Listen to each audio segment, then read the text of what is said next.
Itu masih boleh ya, saya juga punya anak 2, anak-anak halo. Maksudnya Saya baca komik. bisa ya pendeta? Bisa, Coba ada dikasih tahu caranya. nanti video berikutnya kita kasih tahu trik baca komik di kamar mandi. Iya, sambil mandi ya.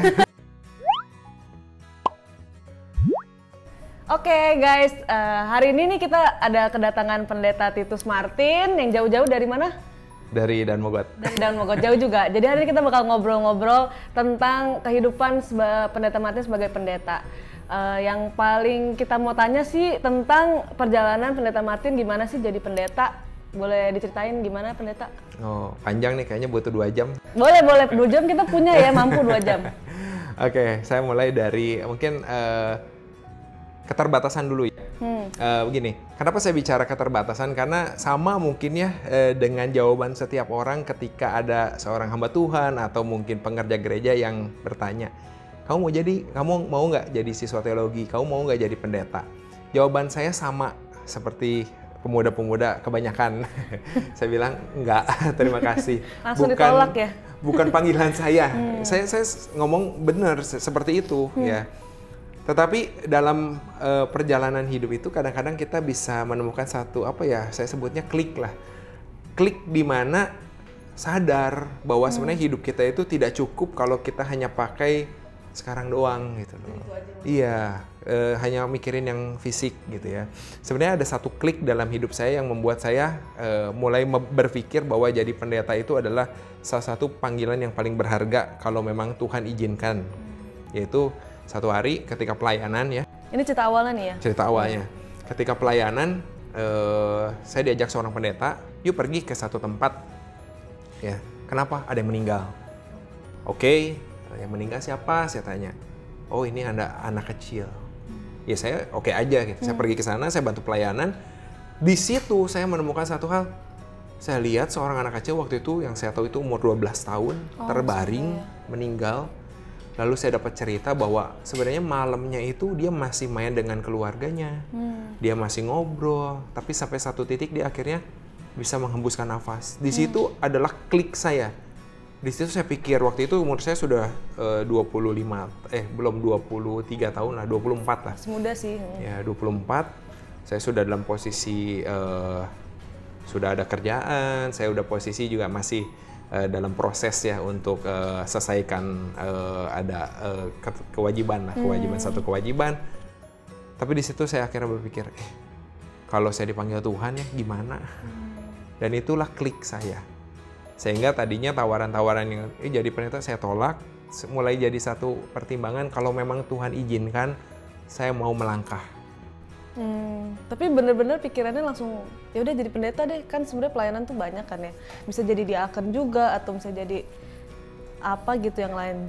Sebelum klik itu saya sudah berpikir itu pelayanan tuh banyak sebenarnya, pelayanan itu banyak. Bahkan saya sudah berpikir untuk jadi majelis salah satu cabang gereja.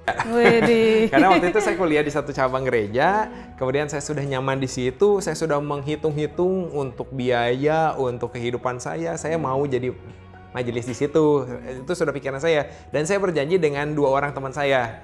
Dan mereka melaksanakan itu, mereka jadi itu majelis di situ. Enggak sampai sekarang sih, periodenya udah lewat.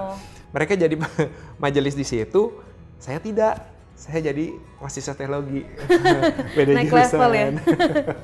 Ya, tadinya terpikir itu, tapi ya itu kembali kalau saya pikir itu kalau bisa ambil pelayanan yang memang kalau Tuhan izinkan adalah yang menurut saya waktu itu adalah paling berharga, yaitu melayani Tuhan, menjadi hamba Tuhan, saya mau ambil itu dulu.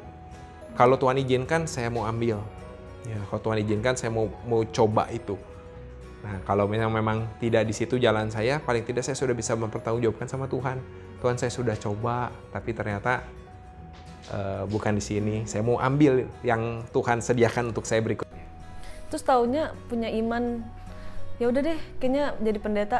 Kan maksudnya jadi pendeta tuh pengorbanannya banyak ya, harus ngorbanin ini, itu ABCD, EFG, belum lagi kalau masih muda mikirin pacar, percintaan, kayaknya susah banget bisa mikir kayak gitu, gimana gitu pendeta? Ya memang nggak mudah ya, tetapi saya pernah ngobrol dengan seorang pemuda, dia tanya juga hal yang sama. Apa bedanya sih jadi pendeta dengan jadi orang biasa? Saya hanya bilang seperti ini, kalau jadi orang biasa harus menyisihkan waktu dari kesibukannya untuk melayani Tuhan. Kalau jadi pendeta, mungkin harus menyisihkan waktu dari pelayanannya seluruh hidupnya untuk melakukan hal-hal yang duniawi di balik. Ya, ya, dan memang ini adalah tantangan sebenarnya. Tetapi kalau dipikir lagi ya, kalau kita pikir umur kita itu kan nggak seberapa ya. Kapan saja Tuhan bisa panggil. Nah, cuman kalau kita memikirkan hal ke depan, ya lebih baik kalau kita suka nabung. Ini adalah salah satu langkah kita untuk kehidupan nantinya. Saya sih waktu itu berpikir, ya sudahlah, ya apalagi yang kita mau cari. Ya walaupun masih muda, banyak keinginan. Tapi saya pikir ikut Tuhan, Tuhan itu adalah Tuhan yang bisa memberikan apapun untuk kita. Kenapa kita harus khawatir gitu? Susah banget pendeta kayak sekarang aja mikir kalau misalnya nih aku ya, misalnya besok aku disuruh Tuhan panggil, aku bakal mikir, aduh aku belum punya anak, aku belum pernah ngerasain ini itu. Kok bisa ngelepasin perasaan sebagai manusia, sebagai manusia awam gitu untuk bisa mikir ke sana? Oke. Nah, pandangannya mungkin harus diubah sedikit. Ketika jadi pendeta bukan berarti tidak bisa melakukan banyak hal sebenarnya. Cuman adalah fokus kita adalah untuk melayani Tuhan. Apakah pendeta tidak boleh berkeluarga? Boleh. Itu masih boleh ya. Saya juga punya anak 2. Anak-anak halo. Nah, maksudnya prioritas yang pertama kali dipikir tuh pasti tentang kehidupan duniawi gitu. Kayak, aduh belum nyampe karir ini, aduh belum dapetin ini, belum nikah sama ini gitu. Tapi ya mungkin tentang pelayanan dan segala macam itu udah diprioritas ke sekian gitu. Gimana bisa se-selfless itu untuk bisa, ya udah deh, pokoknya Tuhan nomor 1. Susah banget gitu pendeta. Iya nggak sih, sebagai kita mau ngutamain orang tua aja tuh susah banget dibandingin apa yang kita suka. Ini Tuhan yang definisinya kita nggak bisa lihat, kita nggak bisa tahu dia di mana, tapi bisa kayak gitu. Mengalahkan diri itu memang adalah tantangan yang menjadi tantangan utama sih ya kalau kita mau melayani Tuhan. Dan banyak hal dalam keegoan kita itu yang sebenarnya lebih dominan daripada melayani Tuhan. Saya ambil satu contoh ya.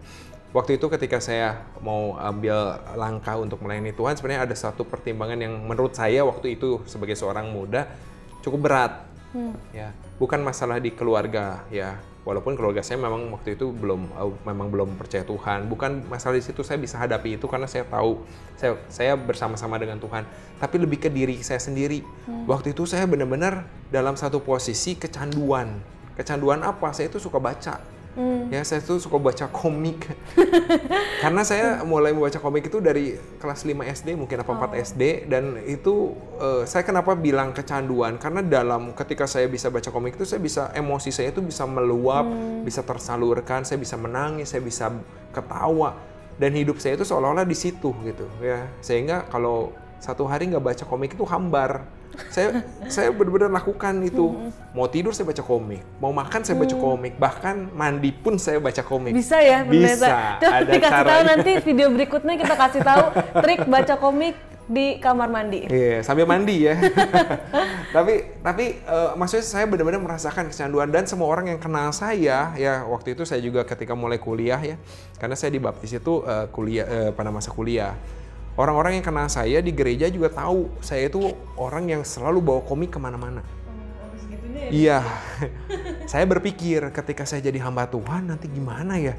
Saya nggak bisa lepasin nih kesenangan saya membaca komik ini yang menurut saya sudah sampai ke tahap kecanduan gitu. Tapi ketika memang kita lihat Tuhan buka jalan ya, dan kita mau ambil langkah itu, memang kita harus berani berkorban. Tapi karena kita punya kelemahan, kita harus serahin sama Tuhan. Saya pada waktu itu saya berdoa sama Tuhan. Tuhan tolong, saya punya kelemahan ini, saya punya keterbatasan ini. Saya berat sekali kalau misalnya jadi pendeta, tetapi saya masih punya kebiasaan ini yang menggantungi saya gitu, membebani saya. Unik sih jadi pendeta yang bawa komik ya, sama Alkitab. Masa saya harus bawa Alkitab bergambar gitu ya. Ya. Tetapi di situ saya berdoa, dan begitu masuk sekolah teologi, itu Tuhan benar-benar hilangkan hasrat ya. Kalau itu kan passionnya benar-benar untuk baca komik tiap hari itu ada gitu. Tuhan hilangkan tuh passion itu. Kok bisa gitu pendeta ya? Itulah kuasa Tuhan. Maksudnya ada orang yang juga berdoa sekian lama, Tuhan masih nggak jawab gitu. Tapi ya, apa kiat-kiatnya gitu untuk doa dijawab Tuhan secara konkret gitu pendeta? Misalnya kayak doa setiap hari 2 jam, setiap minggu harus ngapain coba pendeta? Kira-kira karena lama-lama gimana ya, frustrated juga gitu. Iya. Dan lama-lama jadi ya udah bohwat, nggak mau doa lagi gitu misalnya. Kalau kita ya anak muda. Iya. Mungkin mindsetnya aja yang harus diubah, bahwa ketika kita doa, kita mohon kepada Tuhan, itu otoritas Tuhan jawabnya kapan? Kita itu bagaikan orang yang minta ke orang tua kita. Pah, saya mau minta ini deh. Kalau kita benar-benar menganggap yang kita minta itu berharga, kita nggak bakal berhenti kapanpun. Yakin. Apalagi misalnya kita nggak bisa penuhin sendiri kan ya, kita harus minta ke orang tua kita. Itu berharga, saya akan minta terus, saya akan minta terus, saya akan minta terus. Tapi kan ada omongan gini, oh Tuhan tahu apa yang kita mau, tapi anehnya kita harus meminta gitu ya? Ya, karena kan di situ sebenarnya kan doa itu kan sebenarnya komunikasi ya, untuk menyatakan hubungan kita dengan Tuhan. Tuhan tahu, Tuhan melihat hati kita kok.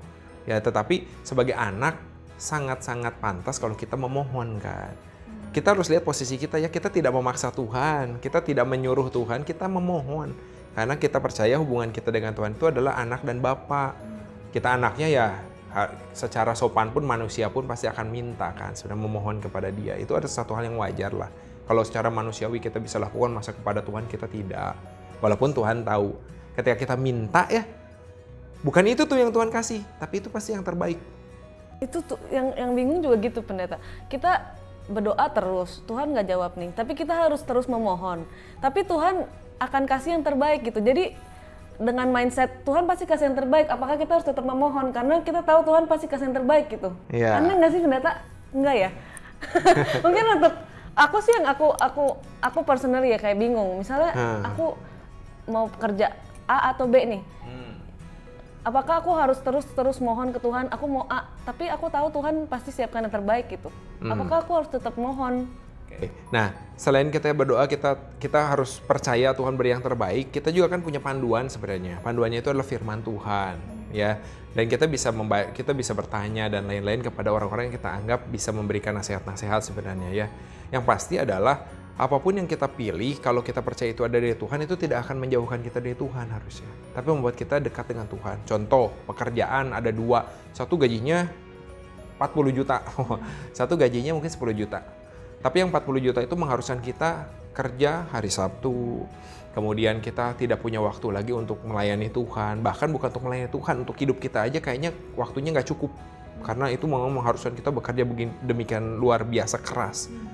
Nah, kita coba timbang saja secara pribadi ya. Kalau itu menjauhkan kita dari Tuhan, masa sih Tuhan berikan jalan seperti itu?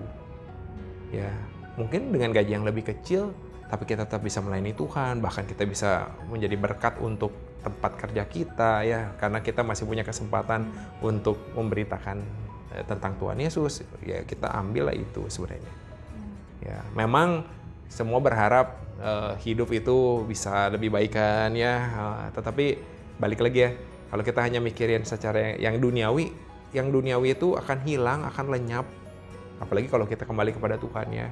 Nah, yang berikutnya itu yang akan lebih penting. Yang mungkin mindset itu yang mulai coba diterapkan ya. Memang nggak mudah, saya yakin. Banyak keinginan lah ya. Semua pasti punya keinginan. Pasti apalagi kalau masih muda kayak ya umur-umur produktif gitu ya. Ya.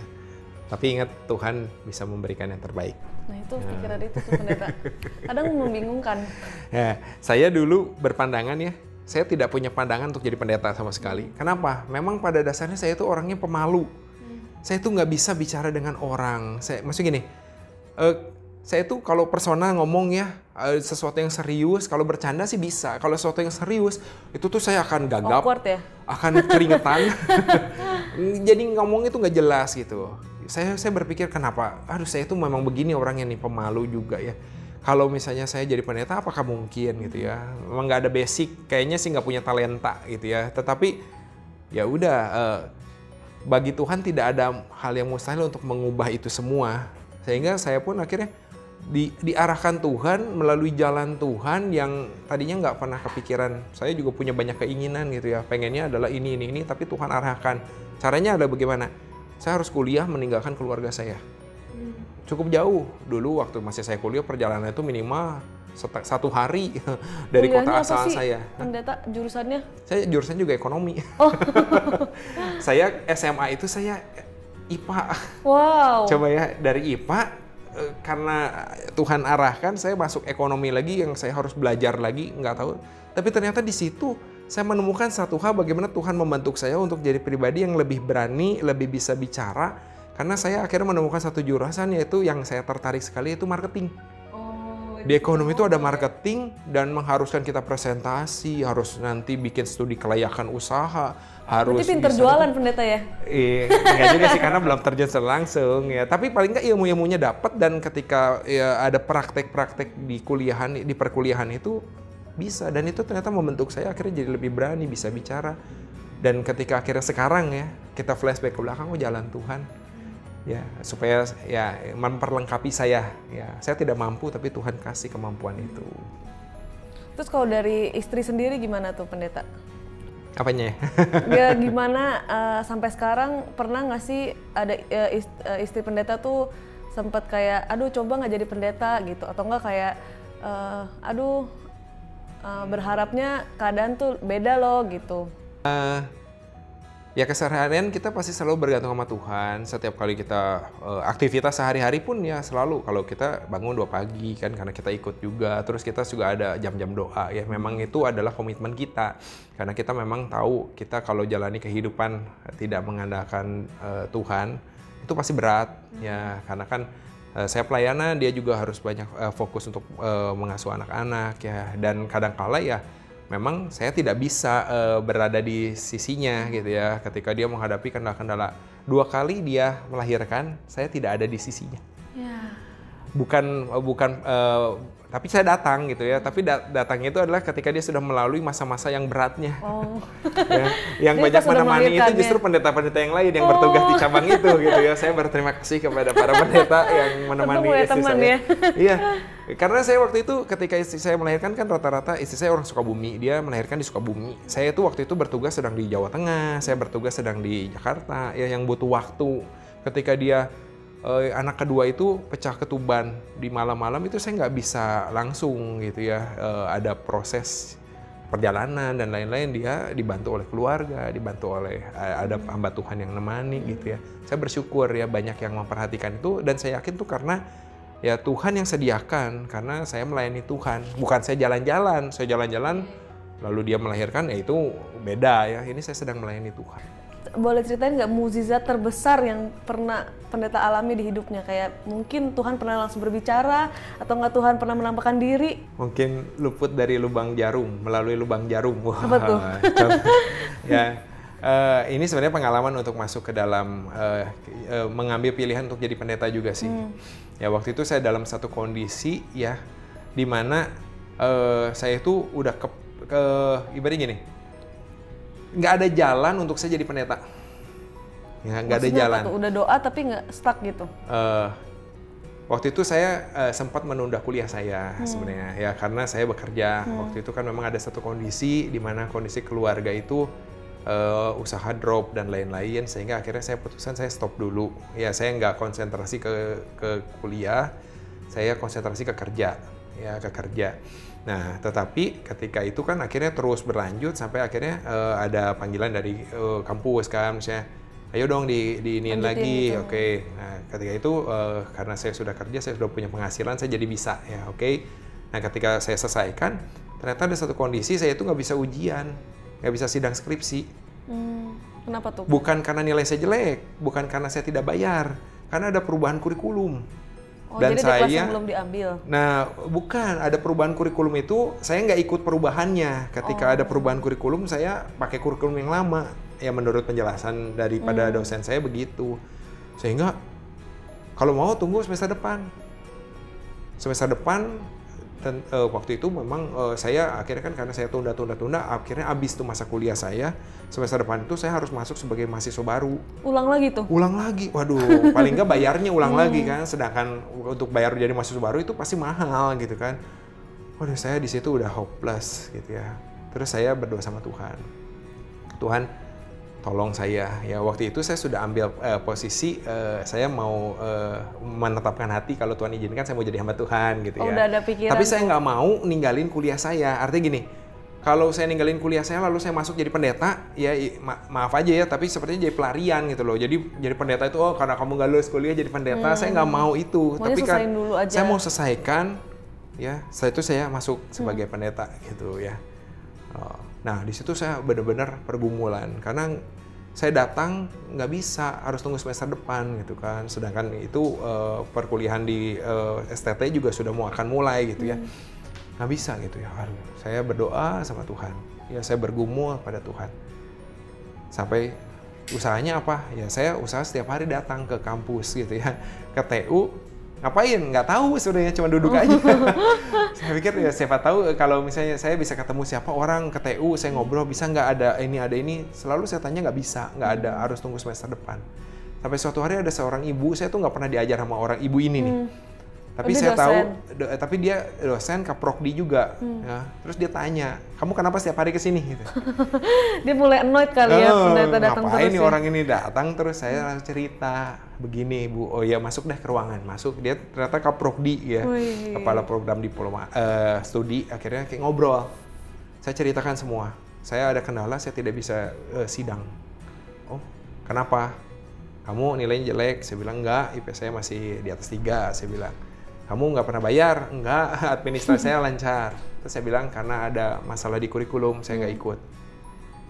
Terus dia cek berkas saya, dia lihat, terus akhirnya dia hanya bilang begini nih, saya ambil berkas kamu banyak berdoa, nanti pada waktunya pengumuman apakah kamu bisa sidang atau enggak, kamu datang. Gitu, dia nggak janjiin apa-apa. Dia cuma bilang begitu. Tapi jadi ada harapan lah ya. Tapi saya jadi ada harapan karena kan sebelumnya harus tunggu semester depan gitu ya. Ya udah, saya kasih aja, saya persiapin untuk sidang. Saya berdoa sama Tuhan, pada hari sidang nama saya muncul. Wow. Aduh luar biasa. Ikuti sidang, ya ada revisi tapi akhirnya bisa lulus. Setelah lulus saya harus segera masuk STT. Nah yang kedua adalah saya berdoa, ada tantangan berikutnya adalah orang tua saya nggak izinin, khususnya papa saya. Benar-benar nentang atau? Nggak boleh. Oh. Ya, karena dia bilang kalau kamu mau jadi pendeta kenapa harus kuliah dulu? Jadi aja pendeta dari dulu gitu loh. Harus ngabisin waktu kuliah dulu nih, kamu harus gini. Sekarang waktunya kamu bantu adik kamu gitu. Lah, bantu keluarga gitu. Nah itu besoknya saya harus pergi, malamnya papa masih belum kasih izin. Tapi udah daftar berarti itu pendeta? Udah daftar, udah keterima. Oh. Besoknya harus, kan itu ada proses berlanjut tuh setelah itu. Terus besoknya harus pergi, masuk STT, malamnya itu masih nggak boleh. Berarti pas daftar nggak izin dulu pendeta? Nggak. Oh berarti nekat tuh ya? Iya, karena saya merasa saya sudah dewasa, saya sudah punya KTP, saya sudah bisa memutuskan hidup saya. Saya cuma bilang ke papa saya akhirnya begini, malam itu. Papa saya naik ke lantai 2, dia nggak, saya ajak ngobrol kan di lantai 1, dia nggak setuju, dia pergi ke lantai 2, terus saya naik ke atas. Saya bilang seperti ini sih ke papa. Dulu ketika saya kuliah, saya ikuti kemauan orang tua sebenarnya. Karena saya IPA, suruhnya masuk IPS, saya ikuti. Tapi ternyata ada jalan Tuhan di sana. Maka saya mengucap syukur. Saya ikuti kemauan orang tua. Saya sudah tuntaskan, saya sudah selesai. Saat ini saya mau ambil pilihan saya bilang. Saya ingin jadi hamba Tuhan. Kalau Tuhan izinkan, saya mau jadi hamba Tuhan, saya mau ikuti jalan ini. Saya hanya bilang itu. Ya, papa saya nggak respon apa-apa. Diam aja tuh. Saya ke bawah, saya bicara sama mama gimana. Lalu mama saya bilang, ya udah. Siap-siap aja, pergi aja. Tapi pergi itu posisinya aja. Orang tua belum jemaat tuh ya? Belum percaya Tuhan. Oh. Ya udah kamu pergi aja kata mama.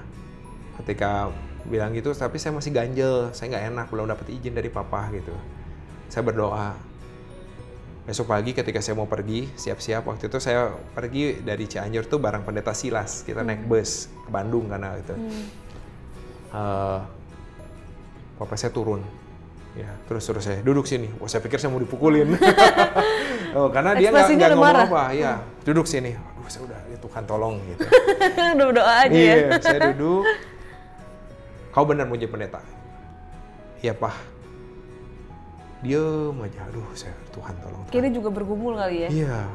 Terus akhirnya saya bilang, Papa bilang, tapi harus serius. Oh. Aduh di situ saya langsung, lemes gitu ya. Akhirnya dapat izin. Padahal saya tahu papa saya, kalau dia bilang enggak ya enggak. Orangnya keras. Susah, nggak bisa diubah gitu. Kok ya. Bisa ya pendeta? Saya nggak tahu, tapi saya berdoa sama Tuhan. Kalau memang jalan, saya berdoa Tuhan, kalau memang jalan Tuhan, ya Tuhan bukalah jalan gitu ya. Saya selama ini melayani juga ikut jalan Tuhan. Pokoknya kalau Tuhan izinkan, saya melangkah ke situ, saya akan melangkah ke situ. Pakailah kesempatan yang Tuhan berikan selama kesempatan itu masih ada. Ya, jangan biarkan itu berlalu dan justru nanti akan menambah tantangan-tantangan yang kita mau tantangan-tantangan untuk kita ikuti jalan Tuhan. Ya, selama Tuhan masih buka itu kesempatan yang pertama, kesempatan yang terbaik itu ambil, jangan sia-siakan karena Tuhan pasti akan pimpin dan sertai hidup kita. Amin.